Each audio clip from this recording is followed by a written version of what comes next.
Perbincangan mengenai hukum ibadah korban, syarat wajib korban, dan waktu pelaksanaan korban. Allah SWT telah menurunkan syariat ibadah korban ke atas umat Islam. Mengenai ibadah korban, Allah SWT sendiri telah berfirman, "Dan bagi tiap-tiap umat, kami syariatkan ibadah menyembelih korban, atau menyembelih binatang, supaya mereka menyebut nama Allah ketika menyembelih binatang ternakan yang dikurniakan nya kepada mereka sebagai rezeki." Surah Al-Hajj. Berkaitan hal ini, Rasulullah SAW bersabda, "Tidak ada amalan anak Adam pada hari raya korban yang lebih disukai Allah selain daripada mengalirkan darah, menyembelih binatang korban. Sesungguhnya binatang korban itu akan datang pada hari kiamat berserta tanduk, bulu, dan tulangnya.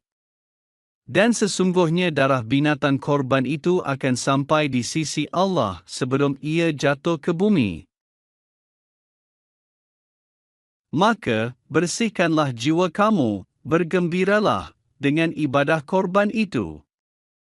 Sunan At-Tirmidzi.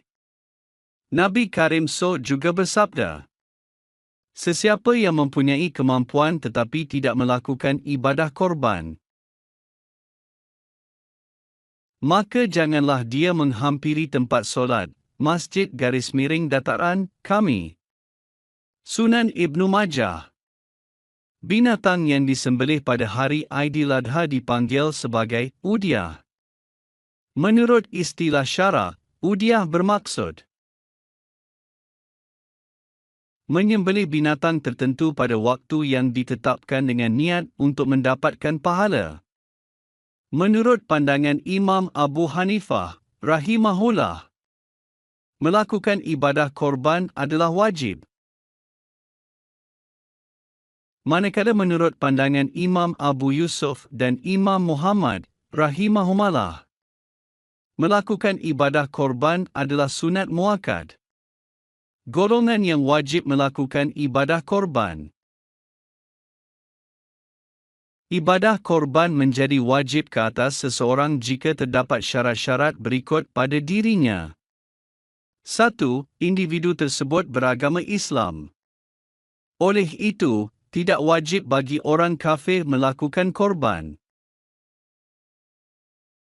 2. Individu tersebut merdeka, bebas.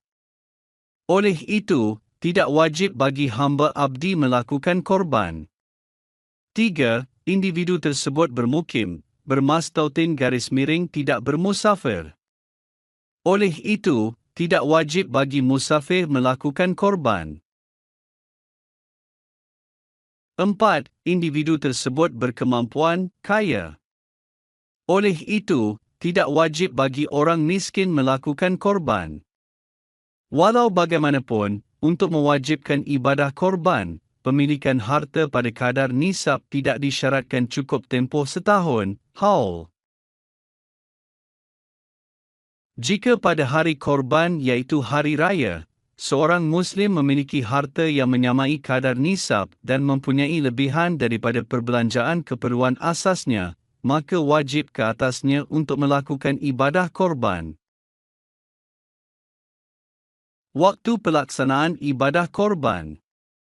Waktu pelaksanaan ibadah korban bermula selepas terbitnya Fajar Shadiq pada 10 Zulhijjah dan berakhir selepas terbenamnya matahari pada 12 Zulhijjah. Namun, bagi penduduk bandar dan kampung besar, tidak dibenarkan, tidak sah, menyembelih binatang korban sebelum selesai solat sunat hari raya. Bagi penduduk kampung kecil yang tidak diwajibkan ke atas mereka mendirikan solat hari raya, adalah dibenarkan, harus, bagi mereka untuk menyembelih korban selepas terbitnya Fajar Shadiq. Adalah lebih afdal, utama, untuk menyembelih binatang korban pada hari pertama, diikuti hari kedua, dan kemudian hari ketiga.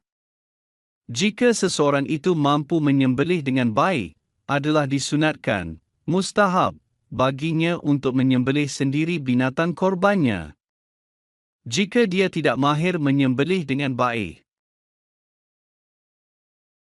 adalah lebih baik meminta bantuan orang lain. Namun, penyumbang korban disunatkan hadir ketika sembelihan dilakukan. Waktu siang adalah disunatkan, mustahab, untuk melakukan sembelihan binatang korban.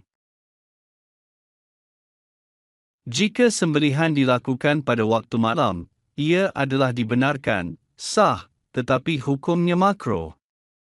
Jika solat hari raya terlewat atas sebab-sebab tertentu, adalah dibenarkan melakukan sembelihan selepas matahari tergelincir, masuk waktu zuhur. Jika terdapat lebih daripada satu jemaah solat hari raya diadakan di sesebuah bandar, maka ibadah korban dibenarkan dilakukan selepas selesai jemaah yang pertama di bandar tersebut.